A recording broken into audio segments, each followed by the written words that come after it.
నమస్తే, welcome to తారాబలం ప్రత్యేక ప్రోగ్రామ్కి స్వాగతం. ఈరోజు మనతో పాటు ఉన్నారు ప్రముఖ ఆస్ట్రాలజర్ హేమసుందర్ సార్. మరి సార్ని అడిగి తారాబలానికి సంబంధించిన కొన్ని విషయాల గురించి అయితే అడిగి తెలుసుకుందాం. సార్ నమస్తే సార్. నమస్తే అమ్మా.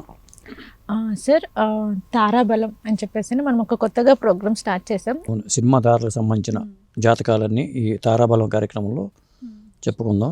ఓకే, అంటే ఇండస్ట్రీలో ఉన్నవారి జాతకం ఎలా ఉండబోతుంది ఏంటి అనేది తెలియచేయడానికన్నా ముందు ఏంటంటే ఫస్ట్గా మనం బాలకృష్ణ గారి జాతకంతో స్టార్ట్ చేద్దాం సార్. ఇది మరి బాలబాబు గారు చూసుకున్నట్లయితే సీనియర్ ఎన్టీఆర్ గారు, సో ఆయన పుత్రుడు కాబట్టి మరి ఈయన గారి జాతకం ఎలా ఉండబోతుంది అంటారు? ఆయన జాతకం ఎలా ఉందో అందరికి బయట అందరికి తెలిసిపోయింది కదా.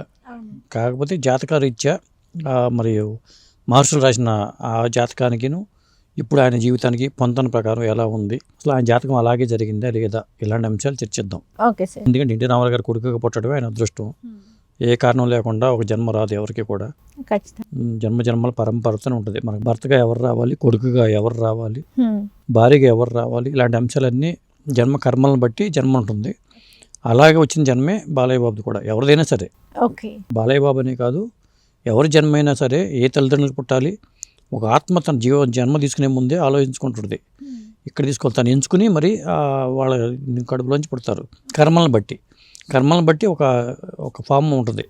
ఆ సిస్టమేటిక్లోనే జన్మ తీసుకుంటారు. అట్లా జన్మ పరంపరలు కూడా జాతక చక్రం ద్వారా విశ్లేషించవచ్చు. ఆ తర్వాత ముందు మనం అవన్నీ చేద్దాం.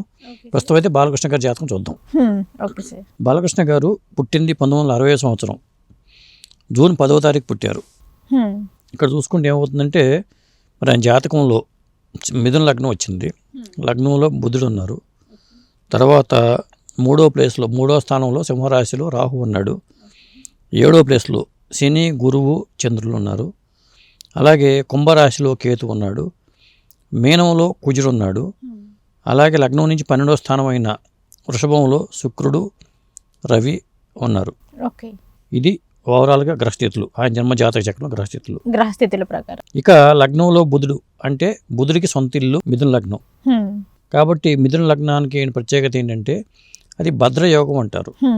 పంచమహాపురుష యోగాల్లో భద్రయోగం కూడా ఉంది. భద్రయోగం అంటే మనిషిలో గాంభీర్యం ఉంటుంది. సింహంలాంటి గాంభీర్యము, నడక, సింహంలాంటి నడక, ఆ రాయల్టీ, అవన్నీ ఆ భద్రయోగం వల్ల వస్తూ ఉంటాయి. ఆ భద్రయోగం ప్రభావం కూడా ఎందుకంటే లగ్నంలో ఉంది కాబట్టి మనం భద్రయోగానికి అంత ఇంపార్టెన్స్ ఇస్తున్నాం. అదొకటి బలమైన యోగంగా చెప్పవచ్చు. భద్రయోగం పంచమహాపురుష యోగాల్లో ఉందంటేనే అర్థమవుతుంది. ఇంకొక బలమైన యోగం ఏంటంటే సప్తమ స్థానం అయిన ధనుస్సులో, అంటే ఆయన పుట్టింది మూలా నక్షత్రం 1వ పాదంలో పుట్టారు. మూలా నక్షత్రం అంటే ధనుస్సులోకి వస్తుంది కాబట్టి ఆ ధనుస్సు రాశిలో గురువు కూడా ఉన్నాడు. అక్కడ చంద్రుడు గురువు కలయిక వల్ల గజకేసరి యోగం ఏర్పడింది. ఇది బలమైన యోగం. తర్వాత గురువు వక్రించి ఉన్నాడు. ఒకటి గజకేసరి యోగంతో పాటు పంచమహాపురుష యోగాల్లో ఇంకో బలమైన యోగం ఏంటంటే హంస మహాపురుష యోగం అంటారు. భద్రయోగం పంచమహాపురుష యోగాల్లో ఉన్నట్టుగానే రుచిక యోగము, మాలవీయ మహాపురుష యోగము ఇట్లా ఉంటాయి. కాబట్టి హంస మహాపురుష యోగం కూడా ఈయన జాతకంతో ఉంది. హంస మహాపురుష యోగం అంటే ఏంటంటే ఒక గ్రహము 1417 అంటే కేంద్రాలు అంటారు. వాటిని ఆ కేంద్రాల్లో ఉండటంతో పాటు స్వస్థానంలో కానీ ఉచ్చస్థానంలో కానీ ఉండాలి. కేంద్రంలో ఉన్నాడు. 7వ ప్లేస్ అంటే కేంద్రం అవుతుంది. లగ్నం నుంచి మిథునం నుంచి 7వ ప్లేస్ కేంద్రం అవుతుంది. కాబట్టి ధనుస్సు అక్కడ కేంద్రంలో ఉన్నాడు. అంటే కేంద్రంలో ఉన్నాడు, సొంత ఇంట్లో ఉన్నాడు. సొంత ఇంట్లో అంటే ధనుస్సు సొంత ఇల్లు అయింది. కాబట్టి అట్లా చూసుకుంటే హంస మహాపురుష యోగం అయింది. అది ఒక బలమైన యోగం. అలాగే గురువు చంద్రుడు కలిసి ఉండటం అనేది ఒక బలమైన యోగం. అది గజకేసరి యోగం. ఇలా తర్వాత అదే చంద్రుడి నుంచి లెక్క పెట్టుకుంటే అక్కడి నుంచి కేంద్రంలో గురుస్థానం, మళ్ళీ ఆ గురువు ఇక్కడ కేంద్రంలో చంద్రరాశిలో ఉండటం, అది అఖండ సామ్రాజ్య యోగం కింద వస్తుంది.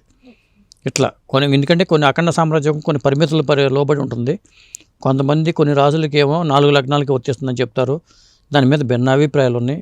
రకరకాల ఫలదీపికలో ఒక రకంగా ఉంది, జాతక పారిజాతంలో ఒక రకంగా ఉంది, సారావళిలో ఒక రకంగా ఉంది. ఇట్లా అఖండ సామ్రాజ్య యోగానికి సంబంధించి కొన్ని రాసుల్లో వాళ్ళకి వర్తిస్తుంది, కొన్ని వర్తిస్తుంది అంటారు. అలా చూసుకున్నా కానీ ఈయన బలమైన యోగాలు అయితే జాతకంలో ఉన్నాయి. అది ఇంకొకటి ఏంటంటే ఈయన జాతకంలో రవి శుక్రస్థానంలో ఉన్నాడు, శుక్రుడితో ఉన్నాడు. అంటే తండ్రి కళాకారుడు, కళలకు సంబంధించిన వ్యక్తి అని చెప్పడం. రవి ఉన్న స్థానాన్ని బట్టి తండ్రిని నిర్ణయిస్తాం. అంటే అది కూడా నిజమే కదా సార్. మరి అదే చెప్పేది. ఇప్పుడు ఎందుకంటే ఒక వ్యక్తికి తండ్రి చూడాలంటే తండ్రి మన రవి ఉన్న స్థానాన్ని బట్టి తండ్రి జాతకాన్ని మనం అనాలిసిస్ చేస్తాం. భృగునాడీలో కూడా ఓకే.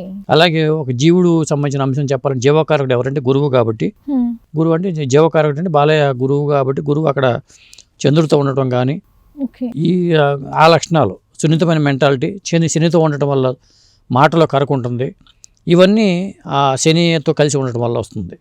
జనరల్గా ఆయన లక్షణాలన్నీ ఇలా ఉంటాయి. బాలయ్య బాబు జాతకంలో ఓవరాల్గా ఏంటంటే నేను మన డీటెయిల్కి వెళ్ళిపోతే ఒక రోజులు కూడా చెప్పొచ్చు ఒక జాతకాన్ని. అవును. అంటే ఆయన ఈ కళారంగంలో రావడానికి కారణం ఏంటంటే ఆ శని ఉన్న రాశి పూర్వాషాఢ నక్షత్రంలో శని ఉండటం కానీ, శని వక్రించి ఉండటం కానీ, శనికి రాహుతో కనెక్షన్ 159 కాంబినేషన్ రాహుతో కనెక్షన్ ఉండటం కానీ, శనికి చంద్రుడితో కనెక్షన్ కళాకారకుడి చంద్రుడితో కనెక్షన్ ఉండటం కానీ, ఇవన్నీ సినిమా రంగ సంబంధాలని సూచిస్తుంది. అట్లా సినిమా రంగంలోకి వచ్చారు ఆయన. కాకతాళీయంగా ఏం జరగల. ఒక జీవి పుట్టినప్పుడే అతను ఏ ఫీల్డ్ ఎంచుకోవాలి, ఏ రంగంలో రాణించాలి అనేవి నిర్ణయం అయిపోయి ఉంటాయి. కాబట్టి మరి ఎన్టీ రామారావు గారికి అంతమంది పిల్లలు ఉంటే బాలయ్య బాబు ఎందుకు సినిమా రంగంలోకి వచ్చారు, ఆయన ఎందుకు షైన్ అయ్యారంటే కారణం అదే. ఓకే. మనకి ఏం చెయ్యాలి అనేది మనం పుట్టుక నిర్ణయిస్తుంది. ఓకే. మనం ఎటువైపు వెళ్ళాలి ఏంటి అనేది. సో ప్రజెంట్ ఎలా ఉందంటారు సార్ ఆయనది? అంటే ప్రజెంట్ ఎలా ఉందని చెప్పే ముందు అసలు గతంలో ఆయనకి దశలు ఏవి నడిచినాయి అవి చెప్పుకుందాం. Okay sir. ఎందుకంటే అవి చెప్పుకోకుండా మన ప్రజెంట్లోకి వెళ్ళి ఫ్యూచర్లోకి వెళ్ళాలంటే ముందు గతంలో జరిగింది ఒకసారి చూద్దాం. ఓకే. దశలు అంతర్దశలు ఎలా ఉన్నాయి ఏంటనేది. Okay sir. ఆయన శుక్రమహర్దశలోనే సినిమా రంగానికి వచ్చారు. ఎందుకంటే శుక్రమహర్దశ 65 నుంచి 85 వరకు శుక్రమహర్దశ నడిచింది. కేతు నక్షత్రంలో పుట్టారు, మూల నక్షత్రంలో కేతు నక్షత్రంలో పుట్టారు. 65 నుంచి 85 వరకు ఆయన సినిమా రంగం కళలకు సంబంధించిన శుక్రమహర్దశ నడిచింది. ఆ శుక్రమహర్దశలో 73 నుంచి 76 వరకు రాహు నడిచాడు. ఆ రాహు ఇప్పుడు కళల సినిమా రంగం కానీ, ఫోటోగ్రఫీ కానీ, కెమెరా ముందు రావడం కానీ అవన్నీ రాహువు సంబంధించిన దశల్లోనూ అంతర్దశలో జరుగుద్ది. అంతర్దశ ప్రభావం కూడా చాలా ఉంటుంది. కాబట్టి శుక్ర మహర్దశ, రాహు అంతర్దశలు ఆయన నటుడిగా ఆ తాతమ్మ కళ సినిమాతో రావడం కానీ ఇవన్నీ జరిగినాయి. అదే టైంలో రామ్ రహీం సినిమాలు కానీ ఇలా రావడం కూడా అప్పుడు జరిగింది. ఇక ఆ తర్వాత 85 నుంచి 91 వరకు కూడా రవి మహర్దశ నడిచింది. ఓకే. ఆ తర్వాత 91 నుంచి 2001 వరకు కూడా చంద్ర మహర్దశ. ఇది అద్భుత గజకేసరి యోగం అని చెప్పాం కదా. ఆ గజకేసరి యోగం ఒక దశ ఇంప్లిమెంటేషన్ అయిపోయింది ఆల్రెడీ. 1991 నుంచి కూడా 2001 వరకు కూడా ఆయన పట్టిందల్లా బంగారం అయింది. నటన సినిమా రంగంలో కానీ, ఆయన ఎంచుకున్న ప్రొఫెషన్లో కానీ, ముఖ్యంగా పెళ్లి తర్వాత ఆయనకి అదృష్ట యోగం బాగా కలిసి వచ్చింది. పెళ్లి తర్వాత వివాహ స్థానంలో గజకేసరి యోగం ఉండటం అనేది జరిగింది. ఓకే. కాబట్టి ఈ జాతకులకి భద్రయోగం ప్రభావం, హంసయోగం ప్రభావం, గజకేసరి యోగం ప్రభావం ప్రధానంగా ఉన్నాయి. అలా జరిగింది. ఆ తర్వాత కుజ మహర్దశ 2001 నుంచి 2008 వరకు కూడా కుజ మహర్దశ నడిచింది. విధంగా చెప్పాలంటే కొంత కుజుడు సరిగ్గా జాతకంలో చక్రంలో సరిగ్గా లేడు కాబట్టి కొంత అప్ అండ్ డౌన్స్ అంతా నడిచింది. ఇక రాహు మహర్దశ 2008 నుంచి 2026 వరకు సినిమా రంగానికి రాహు బాగా ఎలివేట్ చేస్తాడు. పైగా రాహు సింహరాశిలో ఉన్నాడు. మిథునం నుంచి 3వ ప్లేస్లో ఆయన సింహంలో రాహు ఉండటం వల్ల ఇప్పుడు నడుస్తుంది కూడా రాహు మహర్దశే. రాహువులో కుజ అంతర్దశ నడుస్తుంది 2025 అక్టోబర్ నుంచి. అంటే ఈ అక్టోబర్ నుంచి ఈ 2026 నవంబర్ వరకు కూడా రాహువులో కుజ అంతర్దశ నడుస్తుంది. కొద్దిగా ఈ కుజ అంతర్దశ దాటిపోతే మళ్ళీ ఆయన బ్రహ్మాండంగా ఉంటుంది. అంతకుముందు మళ్ళీ 2024, 2025 మధ్యలో చంద్ర అంతర్దశ నడిచింది. ఎందుకంటే ఇక్కడ గ్రహాలు ఏ స్థితిలో ఉన్నాయో ఆ దశలు కూడా అలాంటి ప్రభావాన్ని చూపిస్తాయి. గ్రహాన్ని బట్టి మనకి దశలు కానీ అంతర్దశలు కానీ ఆ ప్రభావాలు, అంతర్దశానాథుడు మంచిగా చేస్తాడా లేదా, దశానాథుడు ఏం చేశాడు అనేవి గోచారంలో ఉన్న దశలు బట్టి అంతర్దశలు బట్టి మనం నిర్ణయిస్తాం. తర్వాత ఇంకొకటి ఏంటంటే ఆయనకి ఏలినాడు శని కూడా వెళ్ళిపోయింది. ఎందుకంటే ఆయనది ధనుసు రాశి అన్నాం కాబట్టి 3 ఏళ్ల క్రితం వరకు ఏలినాడు శని నడిచింది. అయినా ఏలినాడు శనిలోనే మనకి అఖండ సినిమా రిలీజ్ అవడం కానీ, అది ఘన విజయం సాధించడం కానీ ఇవన్నీ కూడా ఏలినాడు శనిలో జరిగినాయి. అంటే శని అంటే చెడు చేస్తాడని కాదు, శని ఉన్న రాసులను బట్టి, శని ఉన్న స్థానాలను బట్టి అది మేలు చేస్తాడా కీడు చేస్తాడని అర్థం, దానికి ఆధారపడి ఉంటుంది. అది ఒకటి. తర్వాత నువ్వు ఇందాక ఫ్యూచర్లో ఎలా ఉంటుంది అని అడిగావు కాబట్టి, అంటే ప్రజెంట్ ఫ్యూచర్ ఎలా ఉండబోతుంది అనేది అయితే అడిగావు. ప్రజెంట్ ఇప్పుడు గోచారంలో గురువు మరి 18వ తారీఖున మారుతున్నాడు. గోచారంలో గురువు మారి కర్కాటక రాశిలో రావటం ఒక ప్లస్ పాయింట్. డిసెంబర్ 5 వరకు కర్కాటకలో ఉంటాడు. అది ఆయనకు అద్భుతమైన ఫలితాలను ఇస్తుంది. ఆ తర్వాత మళ్ళీ గురువు మిథునంలోకి వెళ్ళిపోతాడు. ఇప్పుడు ఉన్న గోచారంలో మిథునం కూడా ఆయనకి మంచిదే. భృగునాడి ప్రకారం ఏంటంటే మిథునంలో ఉండి జన్మ జాతక చక్రంలోని గురువుతో కనెక్ట్ అయి ఉన్నాడు, జన్మ జాతక చక్రంలోని శనితో కనెక్ట్ అయి ఉన్నాడు, గజకేసరి యోగంతో కనెక్ట్ అయి ఉన్నాడు గురువు. మిథునంలో ఉన్న గురువు గోచారం కూడా చాలా మంచిగా ఉంది ఆయనకి. ఓకే. అది మంచిగా ఉండటంతో పాటు మళ్ళీ అతిచారం వల్ల కర్కాటకం రావడం కూడా ఆయనకి మంచిదే. ఎక్కడున్నా మంచిదే. గురువు అటు వెళ్ళిపోయి మళ్ళీ వెనక్కి వెళ్తాడు, వెళ్ళి మిథునంలోకి వెళ్ళి మళ్ళీ నెక్స్ట్ ఇయర్ మే తర్వాత ఆయన మళ్ళీ కర్కాటకంకి వస్తాడు. 1 year పాటు దాని ఎఫెక్ట్ ఉంటుంది. ఓకే. అది కాబట్టి ఏది ఏమైనా ఆయన ఇప్పుడు ఇంత ప్రభ ఎలగడానికి కారణం ఏంటంటే ఆయనకి ఏళ్ళనాటి వెళ్ళిపోయినప్పటి నుంచి కూడా ఇంకా పాజిటివ్గా ఫలితాలు మారిపోయినాయి.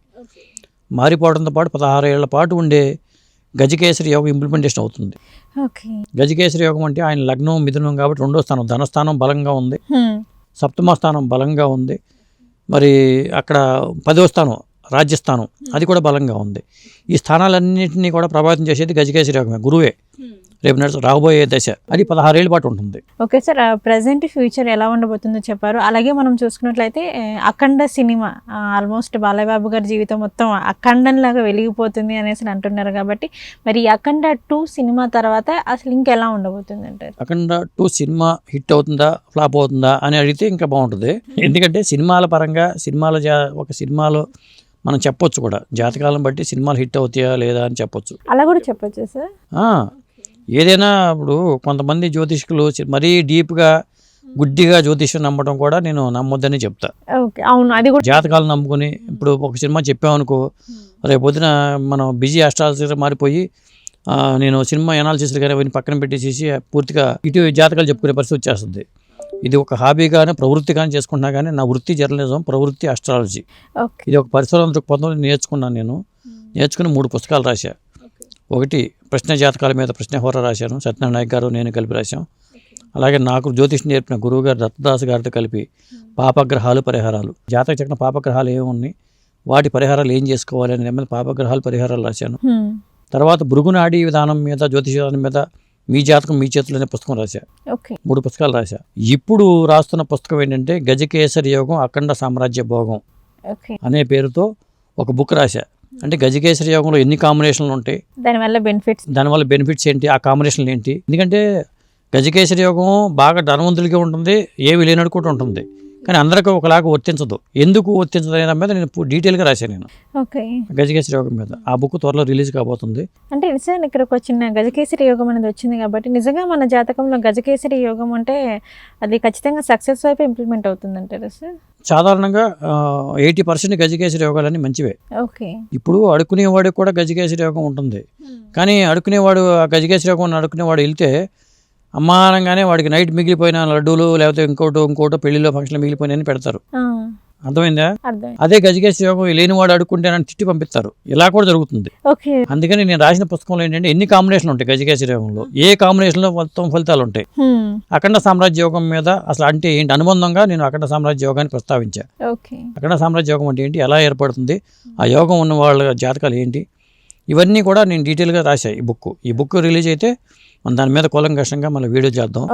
ఇప్పుడు ఏంటంటే మనం బాలయ్యబాబు జాతకాన్ని చెప్తున్నాం కాబట్టి బాలయ్యబాబు జాతకంలో ఉన్న పంచమహాపురుష యోగాల్లో 2 అద్భుతమైన యోగాలు, భద్రయోగం, హంస మహాపురుష యోగం ఈ జాతకంలో ఉండటం, గజకేసరి యోగం లాంటి యోగం ఉండటం, 3 యోగాలు ఉండే ఒక అద్భుతమైన యోగంగా చెప్పొచ్చు. ఆయన జాతకమే ఒక అద్భుతం అని చెప్పొచ్చు. ఓకే సార్, బాలయ్యబాబు గారి జాతకం ఏ విధంగా ఉంది అనే దాని గురించి అయితే చెప్పారు. నమస్కారం సార్. నమస్తే అమ్మా.